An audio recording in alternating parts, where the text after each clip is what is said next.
আসসালামু আলাইকুম বন্ধুরা, কেমন আছেন সবাই? আশা করি সবাই ভালো আছেন, সুস্থ আছেন। আলহামদুলিল্লাহ, আমরাও খুব ভালো আছি, সুস্থ আছি। সোনালী রান্নাঘর উইথ ভিলেজ ফুড চ্যানেলে আপনাদের প্রত্যেককে স্বাগত জানাই। আজকে আমি আবারও একটা নতুন রেসিপি নিয়ে চলে এসেছি।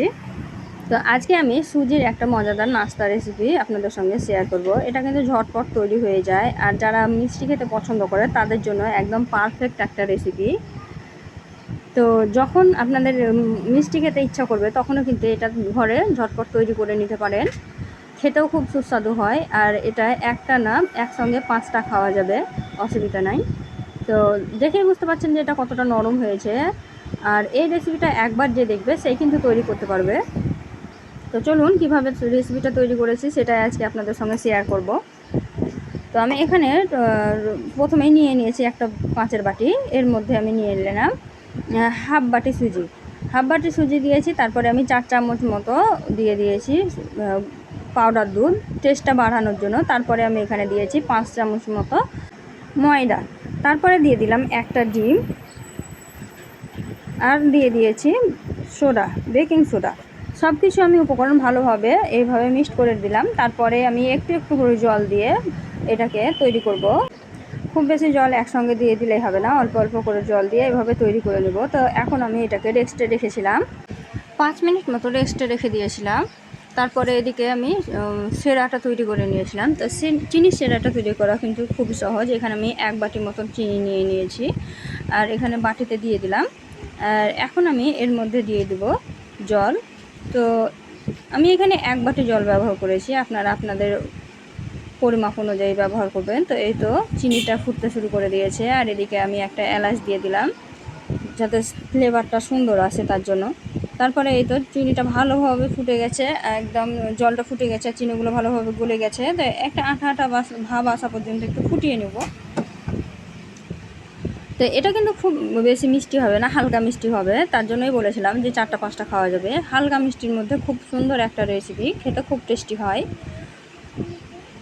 তো চিনি সেরাটা আমার তৈরি হয়ে গেছে, এখন বন্ধ করে সাইডে রেখে দেবো। আর এদিকে ডোটাও কিন্তু রেস্টে রেখেছিলাম, সুজিটা অনেকটাই ফুলে গেছে। তো এখন আমি জল দিয়ে দিয়ে ব্যাটারটা তৈরি করে নেব। এটা কিন্তু খুব বেশি ঠিক হবে না, আবার খুব বেশি পাতলাও হবে না, মিডিয়াম একটা ব্যাটার তৈরি হবে। তো ভিডিওটি যদি প্রথমবার দেখে থাকেন আর চ্যানেলে যদি নতুন সদস্য হয়ে থাকেন, অবশ্যই আমার চ্যানেলটিকে সাবস্ক্রাইব করে দেবেন, পাশে থাকা বেল আইকনটিকে প্রেস করে দেবেন রেসিপি নোটিফিকেশান সবার আগে পাওয়ার জন্য। আর বন্ধুরা, ভিডিওগুলো যদি ভালো লেগে থাকে অবশ্যই একটা লাইক, কমেন্ট, শেয়ার করে দেবে। তোমাদের একটা লাইক আমাদের মোটিভেট করে নিত্য নতুন রেসিপি তৈরি করার আগ্রহ বাড়ায়। তো দেখতেই পাচ্ছ এরকম থিকনেসের তৈরি হবে। তো আমি বারবার জল দিয়ে তৈরি করে নিয়েছি, তোমরাও কিন্তু একইভাবে তৈরি করে নেবে। আর এখন হচ্ছে ছেঁকে নেওয়ার পালা। তো তার জন্য আমি এখানে তেল নিয়ে নিয়েছি, এখানে আমি সাদা তেলে তৈরি করেছি, তোমরা তোমাদের ইচ্ছা অনুযায়ী তৈরি করতে পারো। তারপরে আমি চেক করে নিলাম যে তেলটা গরম হয়েছিল কিনা। তো তেলটা পারফেক্টভাবে গরম হয়ে গেছে, আর এখন আমি একে একে তৈরি করে নেব। তো এটা যতটা পারবেন ডুবো তেলে তৈরি করার চেষ্টা করবেন। আমি এখানে অনেকটাই তেল ব্যবহার করেছি, কারণ কড়াইটা আমার অনেক বড় ছিল। তো আপনারা চাইলে ছোট কড়াইয়ে বেশি তেল দিয়ে তৈরি করে নিতে পারে। যতটা ডুবোভাবে তৈরি করবেন ততটাই কিন্তু ফোলা ফোলা হবে, এটা খেতেও খুব টেস্টি হবে। তেলে দেওয়ার সঙ্গে সঙ্গেই কিন্তু ফুলে যাবে, আর ফুলেও তো এই তো দেখতেই পাচ্ছেন দেওয়ার সঙ্গে সঙ্গে কত সুন্দর ফুলে উঠেছে। আর আমি কড়াইটাকে এক সাইড করে ধরেছি, ডুবো তেলে ভাজতে হবে প্রথমেই বলেছিলাম।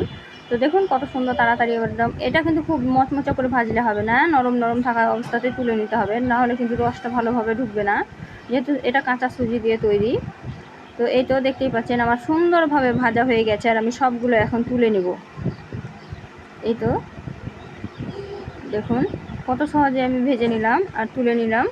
তো এখন আমি চিনির সেরাই সরাসরি দিয়ে দেবো, গরম থাকা অবস্থাতেই দিয়ে দেবেন, তাহলে রসটা ঢুকতে সুবিধা হবে আর খেতেও খুব সুন্দর লাগবে। তো একইভাবে আমি সবগুলো তৈরি করে নিয়েছিলাম আর চিনিতে দিয়ে দিয়েছিলাম। তারপরে দেখুন কতটা সুন্দর লাগছে। এখন আমি একটা পাত্রে ঢেলে নিয়েছি। তো দেখেই বুঝতে পারছেন যে কতটা টেস্টি হতে পারে আর কতটা সহজে তৈরি হলো, দেখিয়েই দিলাম। তো ভিডিওটি যদি ভালো লাগে অবশ্যই লাইক, শেয়ার, কমেন্ট করে দেবেন। আর আমার রেসিপিটা একবার হলেও বাড়িতে তৈরি করবেন, আর যদি তৈরি করে থাকেন তাহলে কেমন হয়েছিল কমেন্টে জানাতে ভুলবেন না। আর এখন আমি ভেঙে দেখাচ্ছি একটা মিষ্টি, যেহেতু আমার একটা হাতে মোবাইল ছিল, ক্যামেরা করছিলাম, তার জন্য কিন্তু মিষ্টিটা ধরতে অসুবিধা হচ্ছিল, তাই আমার এরকম হয়েছে। দেখুন কত সহজেই ভেঙে যাবে। এই তো, আর কতটা সফট হয়েছে আমি একবার দেখাচ্ছি আপনাদেরকে কাছ থেকে।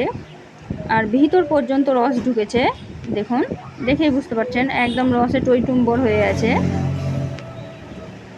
তো এইভাবে কিন্তু সহজেই বাড়িতে এই রেসিপিটা তৈরি করে নিতে পারেন। সকাল বিকেলে খেতে কিন্তু খুব সুন্দর লাগে।